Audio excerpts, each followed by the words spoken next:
Hello, I'm Taeha, welcome back to my channel, and today we're going to talk about forums.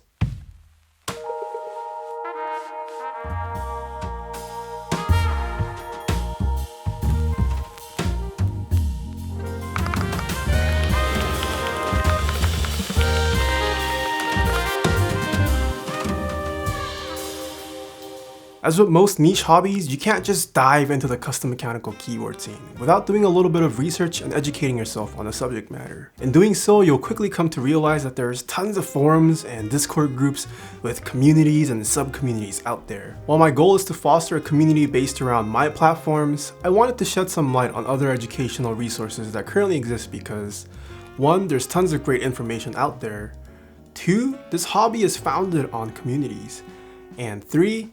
This series is going to take a while. Okay, so when it comes to sheer user count and activity, the mechanical keyboard subreddit is still king. At the time of making this video, RMK is sitting at around 638,000 subscribers. This is probably where a lot of people start off or are exposed to the hobby, myself included, and it's just an overall general place to talk about anything keyboard related, whether it's an off-the-shelf keyboard or an expensive custom, vendors posting news, people asking for help. Anything as long as it's somewhat related to keyboards flies here. Being on a platform like Reddit also means it's oftentimes flooded with memes, but overall it encompasses a wide spectrum of the hobby with varying degrees of exposure depending on how much traction posts get. Now for the longest time, I used to tell newcomers to start off by checking out the RMK wiki, because for a lot of us, this was one of the only options we had for starting out. But with how much the hobby has grown, it's become somewhat outdated and needs a lot of work to make it more beginner friendly. Still, I would recommend everyone starting out to try and navigate through it as it contains many informational guides that are still applicable, as well as valuable information such as where keyboard meetups are happening worldwide. Another particularly useful place on RMK is their weekly Ask Any Question, Get an Answer thread that's pinned. It's exactly what it sounds like, and it's a great place for you to ask questions as people do take the time to answer questions that they can. Once being exposed to RMK, chances are you're then recommended to check out mechmarket next. Oddly enough, we call the mechanical keyboard subreddit RMK and the mechmarket subreddit as mechmarket. I don't know who came up with this discrepancy. Anyways, this subreddit is dedicated entirely to the buying and selling of keyboard products, new or secondhand. When it comes to keyboard marketplaces, mechmarket is undoubtedly the biggest one. Vendors and designers will oftentimes cross-post news regarding upcoming projects on both mechmarket and RMK, but this is also where individuals can purchase or list items for sale. Obviously, with it being a public forum with no real protection of any kind, please do trade responsibly on here and do your due diligence when purchasing online from individuals. I've made hundreds of trades here myself since getting into this hobby, and this was even before I started operating under Taeha types, and have yet to face any issues, but that doesn't mean the next one won't go south.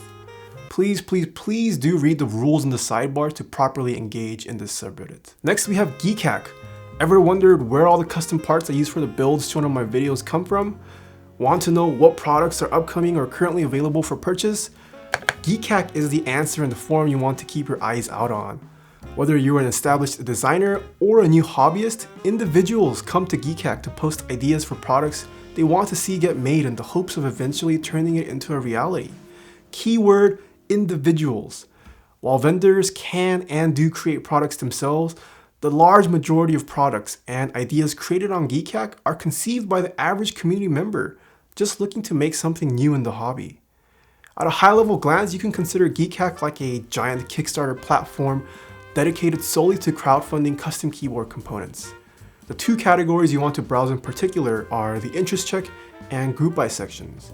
Interest checks are what they sound like. Individuals will put out an idea for something they want to create and gather interest and feedback to generate discussion and see whether something needs to be changed, if it's even feasible, or something even worth doing. Group buys are essentially like crowdfunded pre-orders, with the distinction being a pre-order is guaranteed to be made, regardless of how much money is raised.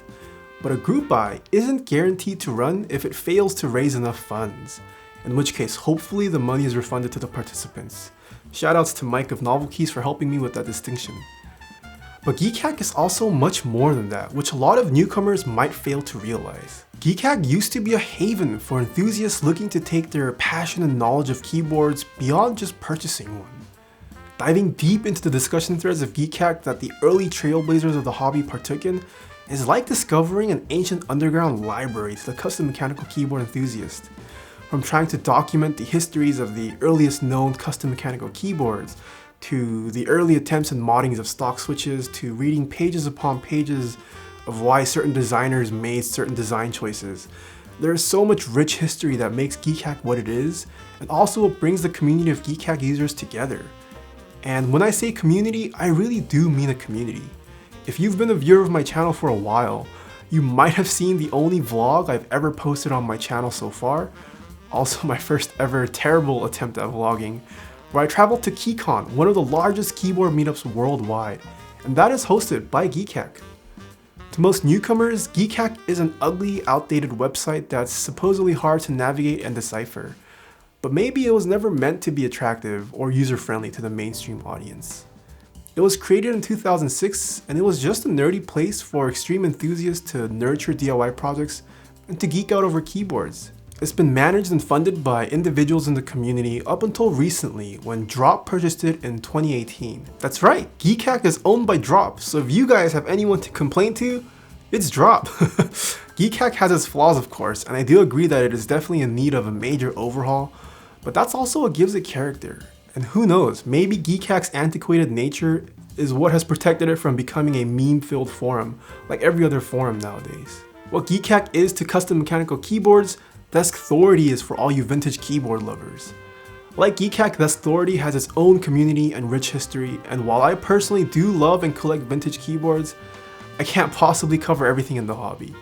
Vintage is another rabbit hole in itself, and I'm not going to claim to be anywhere near an expert when it comes to vintage keyboards. I'll defer you to two great content creators who I've kept in touch with over the years, Wodan and Kairos22, who are much more knowledgeable when it comes to this subject. Check out their YouTube channels. And finally, we have KeebTalk, which is the newest forum created amongst the ones mentioned in this video. Full disclosure, I am a board member of this forum. Not that I'm getting paid or anything to include it in this video, but just wanted to put it out there for transparency. And as someone who's a board member, I'll be the first to admit, it's kinda dead. KeebTalk was founded as a non-profit entity around the time Geekhack got acquired by Drop, and its goal was to keep the DIY spirit of Geekhack alive without being affected by the possibility of an enthusiast forum being sold or controlled by another organization. And while KeebTalk hasn't exactly taken off, it is still being used by a sizable group of people.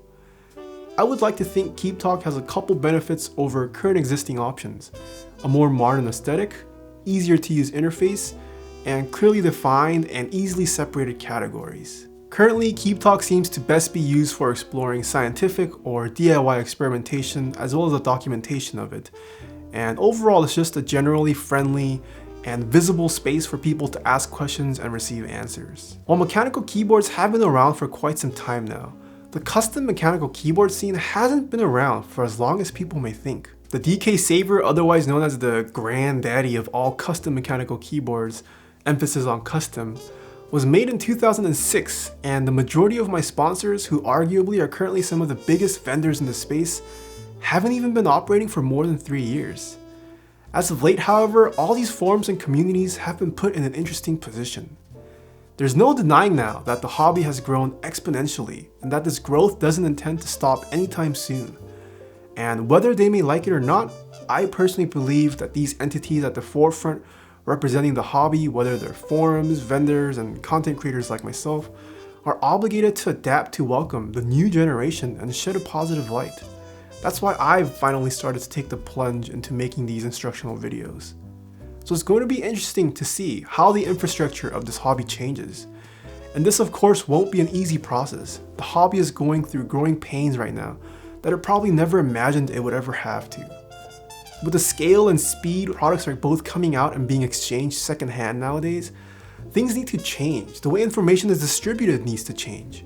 But the question is how?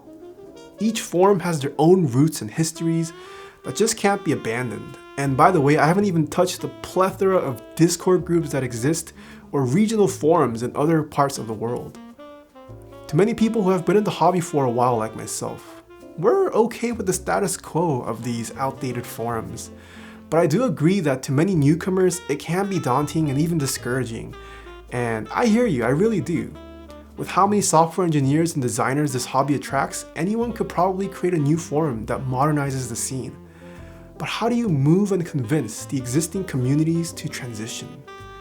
And now that I'm in this position as a content creator, how do I help facilitate this change? And is this something that I can even do or that I'm responsible for? These are questions that I've been struggling with daily as of late. So let me know down in the comments below if you guys have any suggestions, as I'm new to this too, this whole content creation business. But yeah, I would love to hear your thoughts.